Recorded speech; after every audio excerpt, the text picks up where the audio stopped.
అందరికీ హాయ్ అండి. Welcome back to my channel. ముఖ్యంగా ఈరోజు మన వీడియో వచ్చేసి పెన్షన్‌లకు సంబంధించి కీలక మార్పులనైతే గవర్నమెంట్ తీసుకుందండి. దానికి సంబంధించి అలాగే కొత్త పెన్షన్‌ల పంపిణీ, అలాగే మనకి ముఖ్యంగా వచ్చేసి ఒక రోజు ముందుగానే పెన్షన్‌ల పంపిణీ నిర్ణయం తీసుకున్నారు కదా! దీనికి సంబంధించి పూర్తి వివరాలనైతే ఈ వీడియోలో నేను మీకు తెలియజేస్తాను. ముఖ్యంగా ఎవరైనా మన ఛానల్ కొత్తగా చూస్తుంటే సబ్స్క్రైబ్ చేసుకోండి. వీడియో నచ్చినట్లయితే లైక్ చేయండి, షేర్ చేయండి. కామెంట్ చేయడం మాత్రం మర్చిపోవద్దు. ముఖ్యంగా వచ్చేసి మనకి పెన్షన్‌ల పంపిణీ అనేది డిసెంబర్ 31 తారీఖునే చేస్తున్నారండి. దానికి సంబంధించి అమౌంట్ కూడా మనకి సచివాలయ స్టాఫ్ అడ్మిన్‌లకైతే అమౌంట్ అనేది బ్యాంక్‌లో అయితే జమ చేయడం జరిగింది. బ్యాంక్‌లో అయితే మనకి అమౌంట్ అయితే జమ చేసేస్తున్నారు. 30వ తారీఖున వాళ్ళు అమౌంట్ తీసుకొని 31 తారీఖున అయితే డిస్ట్రిబ్యూషన్ అయితే జరుగుతుంది. అలాగే చంద్రబాబు నాయుడు గారు కూడా ఈ డిస్ట్రిబ్యూషన్‌లో పాల్గొంటున్నారు పల్నాడు జిల్లాలో. అలాగే మనకి ఇప్పుడు కొత్త పెన్షన్‌లనేది జనవరిలో ఇస్తున్నారని చెప్పేసి వార్త అయితే సర్క్యులేట్ అవుతుంది కదండీ! అవి ముఖ్యంగా వచ్చేసి విడో పెన్షన్స్ అండి. అంటే విడో పెన్షన్స్ భర్త పోగానే ఇవ్వరండి. ఆల్రెడీ ఎవరైనా ఓల్డ్ ఏజ్ పెన్షన్ గాని, వికలాంగ పెన్షన్ గాని తీసుకుంటుంటే గనక ఆ పెన్షన్‌లు మాత్రమే మనకి విడో పెన్షన్స్ వెంటనే అవుతాయి.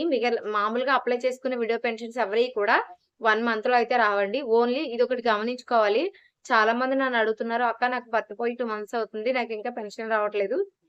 ఇప్పుడు వెంటనే ఇచ్చేస్తున్నారు కదా విడోస్ కానీ అది ఇచ్చేది ఓన్లీ ఓల్డ్ ఏజ్ పెన్షన్స్ తీసుకునే వారి పెన్షన్‌ని తన భర్త పెన్షన్‌ని ఆవిడకి ట్రాన్స్‌ఫర్ చేస్తారండి. ఇది పెద్ద ఇబ్బందేం కాదు. కొత్తగా అప్లై చేసుకోక్కర్లేదు.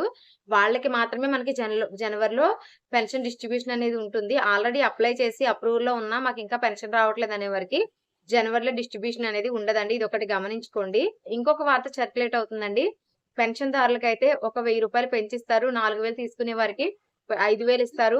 6000 తీసుకునే వారికి 7,000, 15,000 తీసుకునే వారికి 16,000 అలా రూ. 1000 పెంచిస్తారు పండగ సందర్భంగా అని ఒక వార్త అయితే సర్క్యులేట్ అవుతుంది. ఇది మా ఇంట్లో వాళ్ళు కూడా నన్నడిగారు. అందుకే వీడియోలో చెప్తున్నాను. అటువంటిదేమీ లేదండి. పెన్షన్ డిస్ట్రిబ్యూషన్ మాత్రమే ఒకరోజు ముందుగా జరుగుతుంది. అంతేగాని ఎవరికీ కూడా ఒక రూ. 1000 పెంచి ఇవ్వడం అనేదైతే జరగదు. ఇదైతే ఫేక్ న్యూస్ ఎవరు నమ్మొద్దు. అలాగే మనకెందుకిస్తున్నారు అంటే, అధికారులందరూ కూడా మాకు విష్ చేయడానికి, లేపోతే పై అధికారులకు విష్ చేయడానికి, అలా వెళ్ళడానికి మాకు టైం కావాలి. జనవరి 1 తారీఖున పెన్షన్ డిస్ట్రిబ్యూషన్ ఉంటే మేము ఇంకా మిగిలిన వేడుకల్లో పాల్గొలేము అని చెప్పడం వల్ల గవర్నమెంట్ అయితే ఈ నిర్ణయం తీసుకుందండి. 31న పెన్షన్ డిస్ట్రిబ్యూషన్ చేసేయాలని. మామూలుగా యాక్చువల్‌గా గవర్నమెంట్ వచ్చిన దగ్గర నుంచి కూడా పెన్షన్‌లు 1 తారీఖు పంపిణీ వాలంటీర్లు లేకపోయినా సచివాలయ సిబ్బంది చేత పంపిణీ అయితే చేయించారు. ఇప్పటి వరకు జరిగిన దాంట్లో ముఖ్యంగా వచ్చేసి పండగ మనకి 1 తారీఖు వచ్చినా, ఆదివారం వచ్చినా ముందు రోజే పెన్షన్ డిస్ట్రిబ్యూషన్ చేశారు. ఈసారి ఇంకొక అడుగు ముందుకు వేసి సెలవు లేకపోయినా సరే, అధికారుల కోసమైతే ఈ నిర్ణయాన్ని తీసుకున్నారండి. సో, ఏదేమైనా సరే ఒకరోజు ముందుగానే సంవత్సరానికి ముందుగానే పెన్షన్ తీసుకోవడం అనేదైతే పెన్షన్‌దారులకైతే ఒక మంచి శుభవార్తే. సో, ఇంకా ఏమైనా డౌట్స్ ఉంటే కామెంట్ సెక్షన్‌లో కామెంట్ చేయండి. Thanks for watching. బై.